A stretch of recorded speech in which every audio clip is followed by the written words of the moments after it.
I'm good. Just trying to stay normal, stay happy, goofy and stuff. So it's good. Looking forward to the standing over. Yeah. Obviously, if I wasn't involved in some way, I'd love it. I'm an NBA fan, NBA addict. So it's just a fun day. I just enjoy the NBA, but it's obviously very stressful being a player. So just trying to balance it and obviously focus on tonight and get ready to play. How do you focus on tonight? I mean, what are you doing to try to ignore it? Like I said, I try to be me, I try to be goofy, keep a smile on my face and laugh, talk to my loved ones. And really that's really it. Try to just find some type of joy throughout the day. Like I said, take all the extra stuff out during the game. Other than that, it's just really hard trying to just meditate. Keep it all even. Did you read your blog today at all? I don't know. I haven't got that urge yet. So maybe tonight, when the day's over, I'm not going to 6 or something maybe. But right now, I like to 11 o'clock. Does it, I don't know, does Shootaround feel a little bit different? Like, do you feel like maybe when you're looking at each other, like, this could be the last time I see this guy or play with him or anything like that? Like, you want to say anything to the guys? No, and that used to be weird. Maybe my first year, I don't want to hunt back home. But now, in the weirdest of ways, it's normal to sort of just be ready for everything. Like had teammates this year already come into the locker room and their name and stuff is gone out of their lockers and new jerseys in there. So it's part of the game at this point, but something I'm used to. In a non-trade deadline topic, what have you thought of Dejounte Murray as a teammate since you've been around him? He's been great, man. He's been another leader on this team, another huge voice.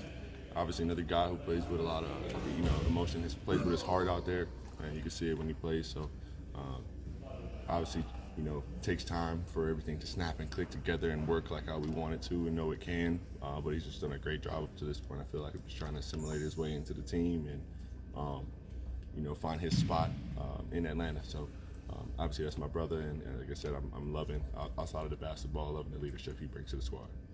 Have you seen some of these photographs with you and your teammates dunking and your facial expressions? No. I probably have a good laugh at those though, but that's another way. And I'm trying to keep it, keep my mind off of it. It's just to laugh. And as I said, I love the game. I love to see my teammates do well and to joke about it with them and to laugh about it. So I haven't seen them, but I know they're funny. They're probably really funny. What's going through your mind when you, like, Onyeka had that reverse jam and you made like a crazy face? You're like a stank face almost. As I said, I love the game, so I'm trying to not like freak out and be like, during the game, I'm trying to get back on defense in the most literal sense. So that's it. It's just be like, hey, good job, and then you just hear 3 or 4 guys, get back, JC, you man, and then it's back. You snap right back into the game mode. But I always like to have some fun. What's been the biggest thing you think that's prevented you guys from being more consistent this year? I feel like the first thing has been injuries. You know what I mean? It's been tough to play how we envisioned without all our guys around. That's the biggest thing, and that's a harp on that. And I feel like as well as just some new guys and us forming those bonds and understanding each other's chemistry. It takes time. Adding a guy like DJ. Adding a guy like DJ, he commands a lot of presence on the basketball court, and obviously, Trey, myself, CC, Dre, Bogey, everybody's got to find their feel, and as well as AJ emerging and growing into his own. So as I said, it's not just an easy thing to cook all these pieces together. It just takes a little time for it to mesh, but as well as the NBA being the best league in the world, it's never going to be easy. Everybody's got injuries though to some degree. I mean, did you think it would take this long for you guys to mesh? I'm not sure what I thought. I'm not to say that I wanted to see us be 82-0 or anything, but I just know it's not going to be as easy as it looks or as it seems. Whatever it is on paper, You know what I mean? It's not just that simple as saying, hey, we have this great roster of guys, go out there and win games. You know what I mean? Injuries happen.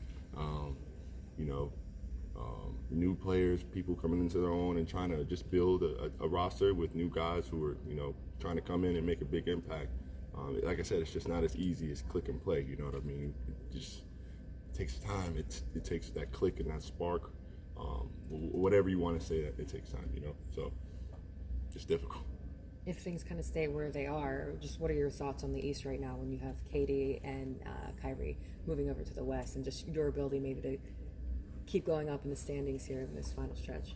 No, it's great. You know, it's great to see those guys go out west. You know, for me as a competitor, you not to say I don't go as 100% against those guys, because obviously I go 100% against everybody, but clear path for us makes me happier. You know what I mean? So hopefully we can take advantage of that in whichever way, and win some more games and make it better for ourselves.